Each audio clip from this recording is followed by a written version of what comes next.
जो सतमार्ग का पथिक विवेकी, उसका यही निर्णय जो आप बोल रहे हैं। पर कर्म का बड़ा महत्व है, देह का बड़ा महत्व है, संसार का बड़ा महत्व है। पहले आपको सपोर्ट किया, अब उसकी व्याख्या कर। अगर ये हमें पंचभूत देह न मिलता तो मुझे भगवत तत्व का बोध कराने वाला विवेक भी न मिलता। अगर मुझे पांच भौतिक शरीर न मिलता तो मैं समाज की सेवा भी नहीं कर पाता, और मुझे ये ज्ञान नहीं होता कि समाज की सेवा का क्या सुख है और शरीर के राग के त्याग का क्या सुख है। इसलिए इस शरीर पर बड़ा महत्व है। क्यों?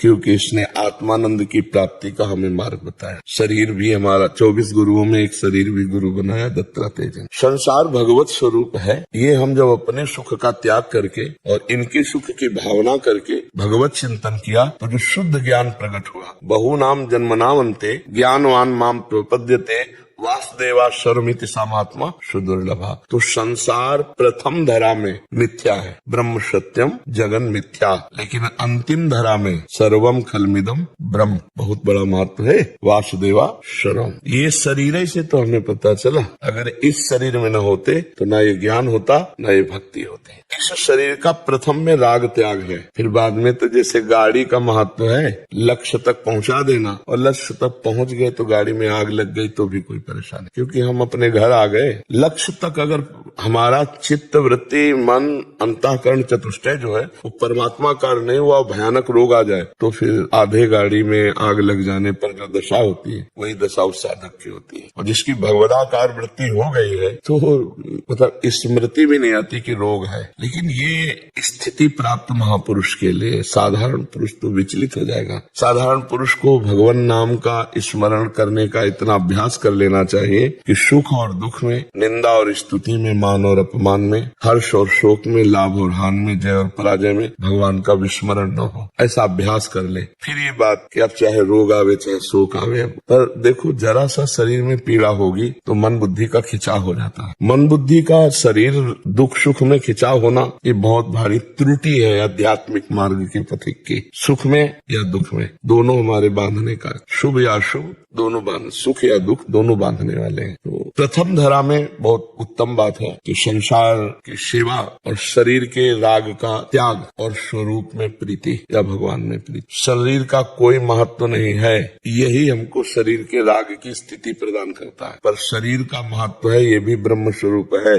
इसके बाद की बात है। जैसे हम भक्ति में है तो भगवान की सेवा में आने वाले एक लोटे को भी पूज्य भाव से देखते हैं ना, मार्जन करके अच्छी जगह रखेंगे, भगवान की सेवा का लोटा है, तो ये जिससे हम मार्जन कर रहे हैं लोटे का, वो भी तो सेवा का पात्र है। तो फिर वो प्यारा भगवान के संबंध से है। पहले प्यारा देहाभिमान से भोग भोगने के लिए होता है, अभी भगवान की सेवा का पात्र हो गया। तनु वांग मनोभिर अमलई सोहम तवै वाश्रिता। भक्ति शरीर से, मन से, वाणी से कामना रहित होकर, कामना ही मल है, मैं आपका सेवक। अब सब कुछ भगवान का हो, अब कुछ त्याज्य नहीं बचा। त्याग और त्याग की स्मृति का भी त्याग, सब कुछ भगवान का। ये शरीर भी भगवान का, ये वस्त्र भी भगवान का, ये वाणी भी भगवान की, ये मन भी भगवान का, और मैं भी भगवान का। अस्तित्व खत्म। ज्ञान में शरीर मायाकृत, मैं चिदानंद, मायाकृत का त्याग, चिदानंद में स्थिति, फिर सर्वम खलमिदम ब्रह्म, फिर ये भी ब्रह्म। बाद में ये बचता नहीं है, हाँ ये भी ब्रह्म स्वरूप।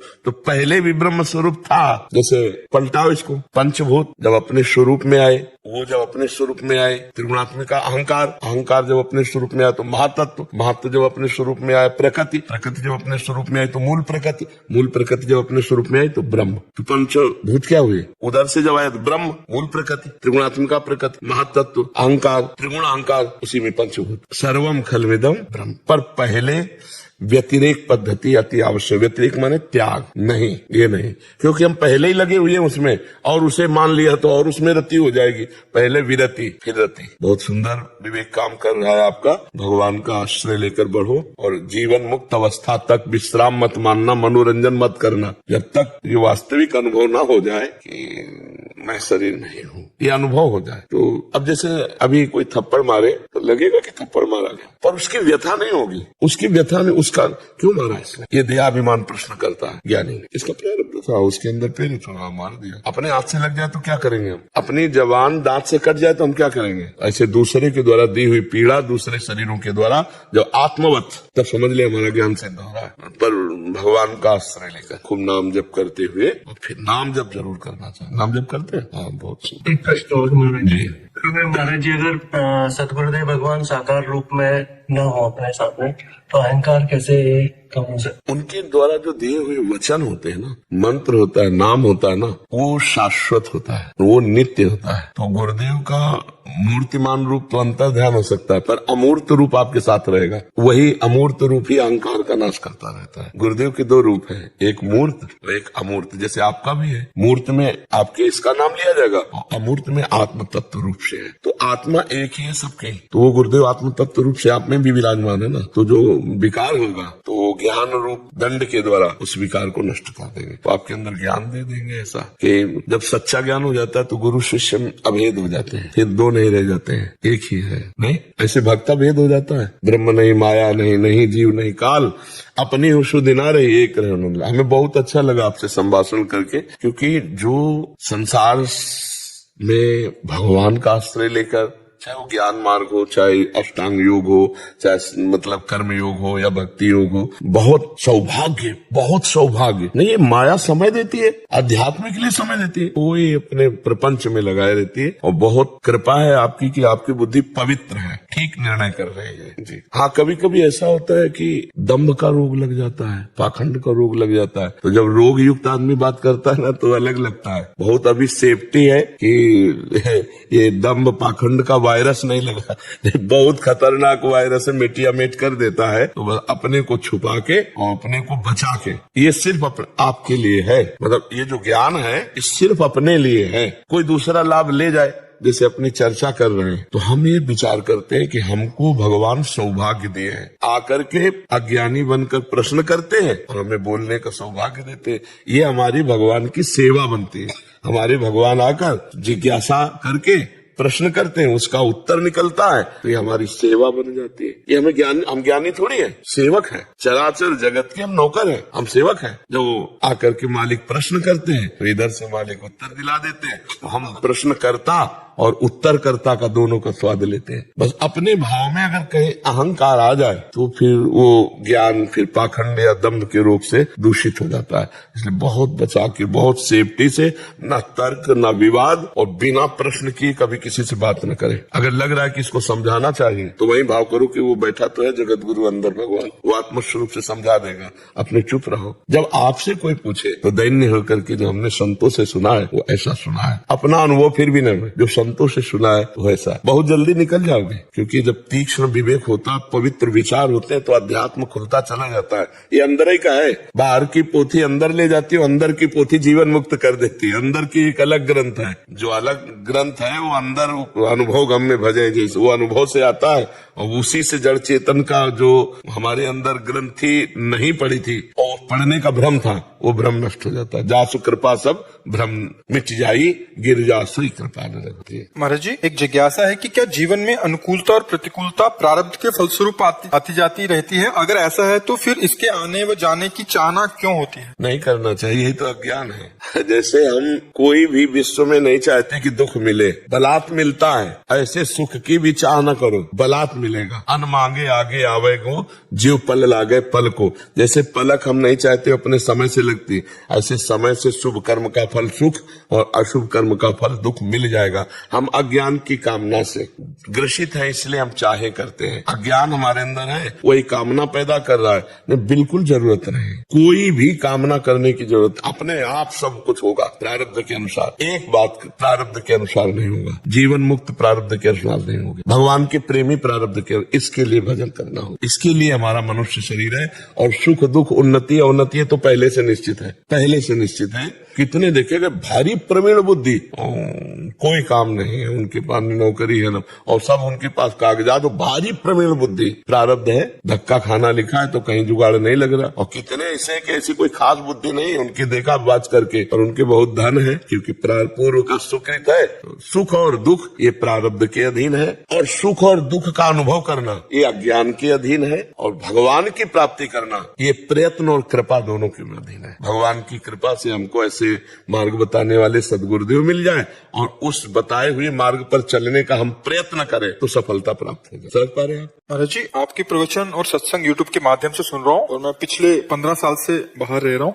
महाराज जी, ये कह रहे हैं कि किसी के साथ अगर लगाव हो गया हो तो उससे कैसे आसक्ति बढ़िया बात। शास्त्रीय शब्द आसक्ति है, पर ये आसक्ति जा नहीं सकती, बहुत कठिन पहले नाम है आसक्ति। आसक्ति कहीं भी, लेकिन जाना बहुत कठिन होता है, बहुत कठिन होता है। आसक्ति, समस्त आसक्तियों का नाश कराने में भगवान समर्थ है और भगवान से हम प्रार्थना करें, भगवान का नाम जप करें तो इससे सब आसक्तियां नष्ट हो जाती। भगवान का नाम बहुत सामर्थ्य रखा है। नाम जपते हो? हाँ जी। आसक्ति हुई नाम में? हाँ जी। तो फिर कहीं आसक्ति रही नहीं जाएगी। अगर नाम में आसक्ति हो गई तो फिर वो कहीं आसक्ति नहीं रहने देता। ये निज अनुभव ये कहो खगेसा है। कभी जपा करते हैं सुबह 4 बजे उठ के तो मन विचलित हो जाता है। मन को जाने दो, आप कुछ मत करो तो मन क्या कर लेगा। आपके दस्तखत के बिना पहली बात तो समझ लो, वो भय दिखाएगा, प्रलोभन दिखाएगा, पर आपके दस्तखत के बिना मन कुछ कर नहीं सकता। कर सकता है? आपने ऐसा देखा कभी कि आपने स्वीकृति न दी हो, मन ने कर लिया हो, आप कहेंगे चलो अच्छा कर लेते हैं, तभी वो करेगा। तो मन अगर हमारा गलत मार्गों का चिंतन कर रहा है, वो भाग रहा है, हम राम राम कृष्ण कृष्ण राधा राधा हरि हरि जप रहे, तो मन ना लगने पर जहर पिलाया जाए तो मर जाओगे ना। आप उसमें दलील नहीं रख सकते कि हमने मन लगा के तो नहीं पिया। मन ना लगने पर अमृत पी लोगे तो अमर हो जाओगे ना। मन ना हो पर भी कोई छुआ दे आग तो जल जाओगे ना। तो मन ना लगने पर भी नाम तुम्हें भगवान की प्राप्ति करा देगा। हमारी बात, जब ये साधारण प्राकृतिक वस्तुएं अपना स्वभाव और प्रभाव रखती है तो भगवान का नाम भी अमित महिमाशाली है। भाव कुभाव अनख आलसहु, नाम जपत मंगल दिश दशो। खूब नाम जप करो, भगवान से प्रार्थना करो तो ज्ञान आ जाएगा। जहाँ आसक्ति है वो फिर ज्ञान नष्ट कर देता है।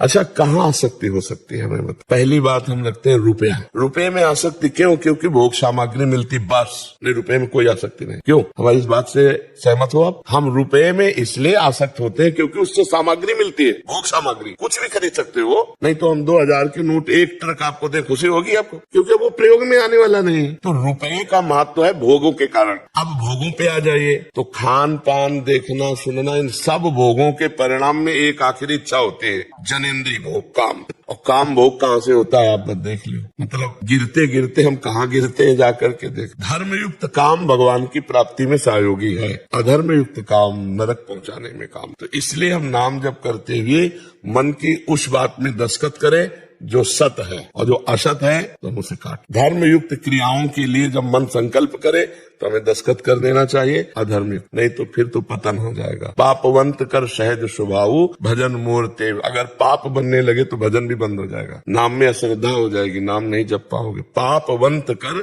सहज स्वभाव भजन मूर्ते भावना। यह बड़ा तमाशा है भगवान की माया का, कहाँ फंसाती है आप विचार करके देखो। बस इतना ही जीवन का सुख है, यही दुर्लभ मानुषो देखो, यही दुर्लभ मनुष्य शरीर का फल है। या नहीं, ऐसा तो नहीं हो सकता। मनुष्य शरीर का तो ये फल नहीं हो, ये तो पशु पक्षी सब जीवनिया मनुष्य योनि का फल है। काम आदि पर विजय प्राप्त करके परमात्मा में स्थित। पक्का मान लो, आज कर लो चाहे किसी युग में करना, जब तक नहीं करोगे तब तक विश्राम नहीं मिलेगा, ऐसे भटकना होगा। जितना बैंक बैलेंस है यही रह जाएगा, जितने मित्र हैं सब यही रह जाएंगे। ये शरीर जिसके लिए पाप कर्म किया ये भी यही जल जाएगा, केवल कर्म साथ जाएगा। अगर भजन नहीं किया तो जीवन व्यर्थ है। जब ये ज्ञान आ जाएगा ना तो कहीं आसक्ति नहीं होगी। आसक्ति का जब ज्ञान के द्वारा ऑपरेशन होता है तो कहाँ आसक्ति है, कहाँ आसक्ति है आप हमें बताओ, है कहाँ?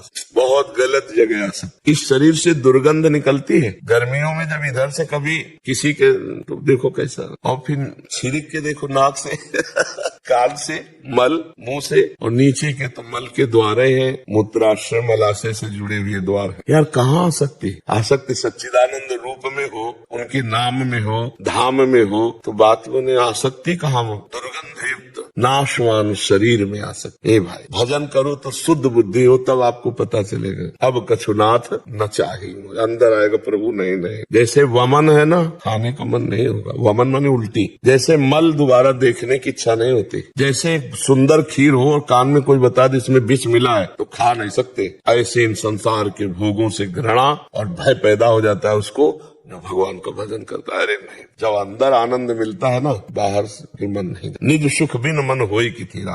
तो मुझे लगता है भजन करो और भगवान से प्रार्थना करो, वो आपको ज्ञान दे, तो हर जगह से आसक्ति हट जाएगी, हर जगह से आसक्ति हट जाएगी। अगर आपको यह वीडियो अच्छी लगी है तो वीडियो को लाइक करें, कमेंट करें और चैनल को सब्सक्राइब जरूर करें।